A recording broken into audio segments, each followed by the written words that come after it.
In today's video, I'm going to teach you how to reschedule meeting on Calendly. Rescheduling happens and Calendly makes it quick while keeping everyone in the loop. Start by signing into your Calendly account and opening the meetings view. This is where all of your upcoming scheduled events live. Organize so you can quickly find the one you need to change. Locate the event you want to move and open its details. The details page shows participants, the current date and time, and the meeting location or conferencing link. It's a good place to confirm you're editing the right event before making changes. Next, choose the reschedule option.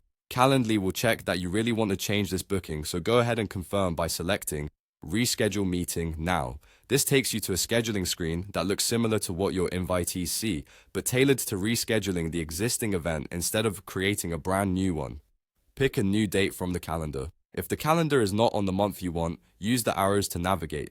Take a quick look at the time zone shown on the page. Calendly automatically detects it, but if you travel often or work with teams across regions, it's smart to double check that it reflects your current time zone. If you don't see many open slots, that simply means the host's availability is limited on those days. After choosing the date, select a new time. Available times account for the host's schedule and any connected calendars, so you won't accidentally double book.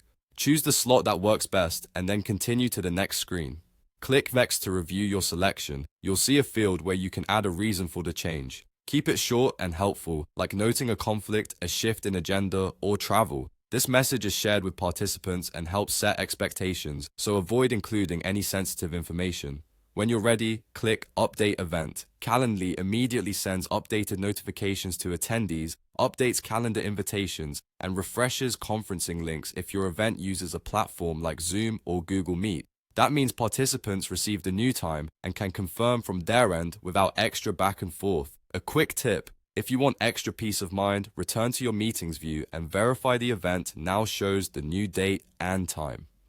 That's it. Your meeting is rescheduled, your guests are informed, and your calendar stays in sync. Thanks for watching and happy scheduling.